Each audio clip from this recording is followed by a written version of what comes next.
The IKEA Business Network is now open for small businesses and entrepreneurs. Join for free today to get access to interior design services to help you make the most of your workspace, employee well-being benefits to help you and your people grow, and amazing discounts on travel, insurance, and IKEA purchases, deliveries, and more. Take your small business to the next level when you sign up for the IKEA Business Network for free today by searching IKEA Business Network. This is Optimal Finance Daily. If you work your whole life, you're doing it wrong. By Chris Reining of chrisreining.com. And I'm your host and personal finance enthusiast, Diana Merriam. We're going to get right to today's post and start optimizing your life. If you work your whole life, you're doing it wrong. By Chris Reining of chrisreining.com. I thought it was normal to hide in the back of a station wagon when my dad checked into a motel.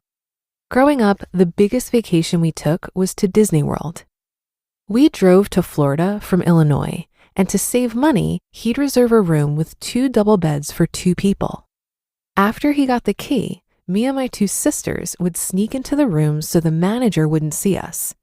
We'd pack a sleeping bag, and one of us would sleep on the floor. I didn't feel poor as a kid. But in my early 20s, I started realizing some people spent money way differently than I was taught. Like a buddy who'd spend $100 buying women's shots, or my coworker who got a new luxury car every couple of years. I thought they were stupid, but it wasn't long before I bought a BMW, dropped $200,000 on a condo, and started a new hobby flying airplanes. I get emails all the time from people like Karen. She wrote, quote, I was going through a rough patch at work and feeling unhappy with where I found myself. More like put myself. I'm smart, I went to college, have 0 debt, have a really great, well-paying job, and sincerely felt, this is it? This can't be it. Is this really how I want to spend the next 30 years? End quote. It's easy to slip into a lifestyle where we work to earn and earn to consume.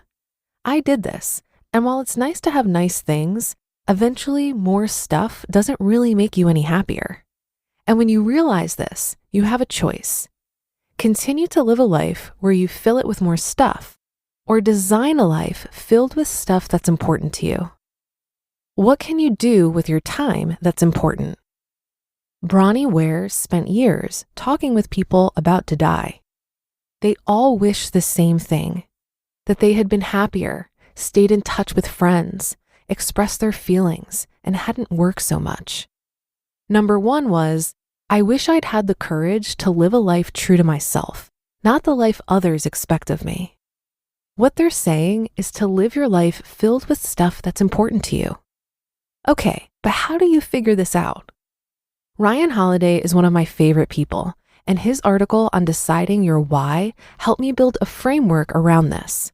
I started asking myself, what's important to me?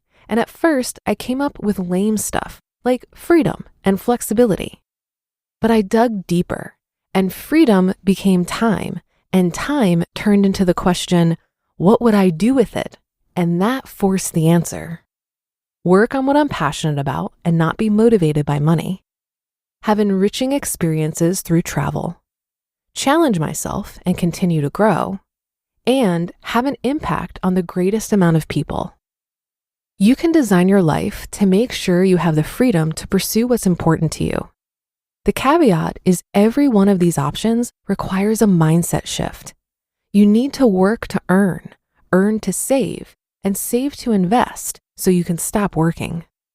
Many of you already do fulfilling work as teachers, social workers, or at nonprofits.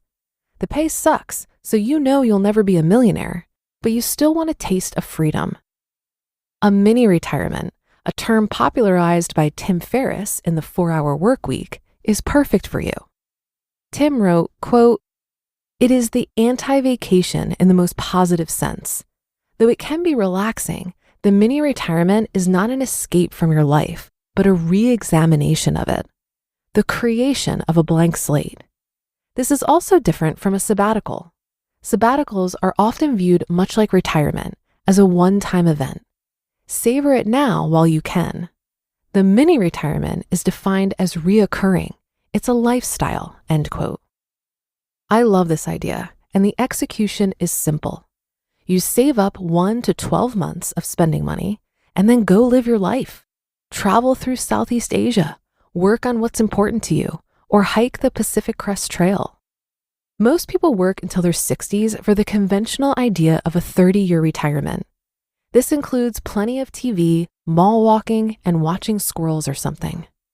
The risk is a lot can go wrong between now and when you're 65. Like you could die. And did you ever have the time to do what's important to you while you still could? Money-wise, the conventional 30-year retirement uses what's called a withdrawal rate of 4%. This means you can withdraw 4% from your savings and investments every year for 30 years, with little risk of running out of money. To figure out how much money you need for this, take your annual spend and multiply it by 25. Example, if you spend $30,000, you need $750,000. Or if you spend $80,000, you need $2 million. Early retirement is the definition of wealth because you don't have to work to finance what's important to you. You can use the same calculation for a 30-year retirement, annual spend multiplied by 25, because you'll probably earn money at some point, either from hobbies or part-time work. But if you truly want to retire early, like for 45 years and beyond, you should use a withdrawal rate of 3.5%. To calculate how much you need for this, take your annual spend and multiply it by 28.5. Example, if you spend $35,000, you need $1 million. Or if you spend $70,000, you need $2 million. My challenge to you. Like other dot-com millionaires, Elon Musk falls into the early retirement category. He could get drunk every night and spend his time traveling between his properties, but that isn't what's important to him.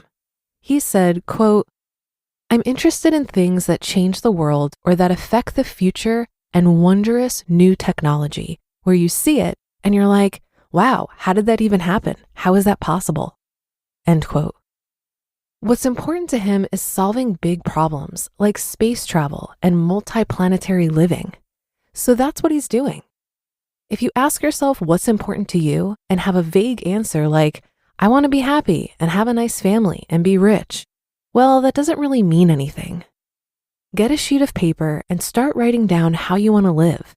Then figure out the money part.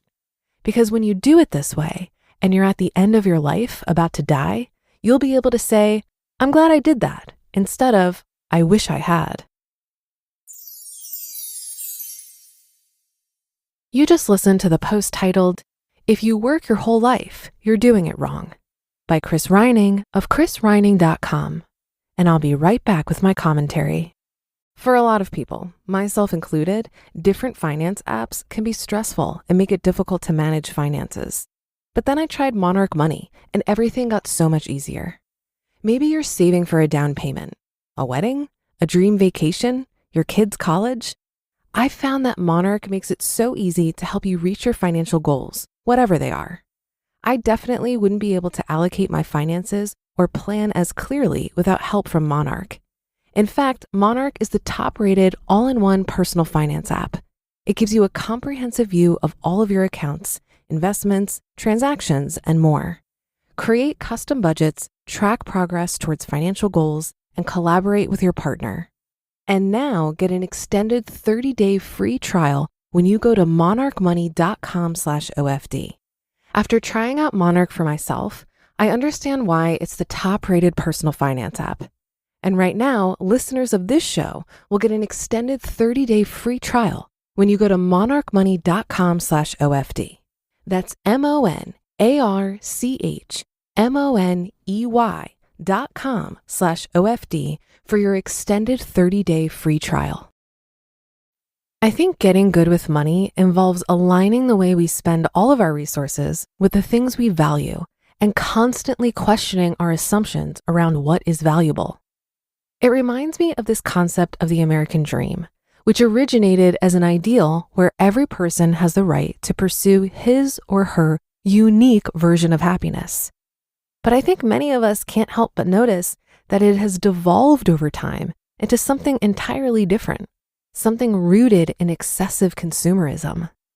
I think that's why George Carlin once said, quote, "The reason they call it the American dream is you have to be asleep to believe it," end quote. When you put yourself in the financial position to disconnect a bit from the rat race, you open up space in your life to start asking bigger questions about your unique version of happiness. Rather than asking, how am I going to pay my bills this month? Or what kind of material luxury am I going to buy today? You can start asking questions like, how do I want to spend my time? Who do I want to spend it with? And what do I want to create in the world? And fostering the ability to enjoy the simple things in life and appreciate the material abundance you already have is a step in the right direction to be able to ask these bigger questions. You only get one life, and I think a lot of satisfaction comes from being in the position to actively create your life rather than to passively consume while your life passes you by.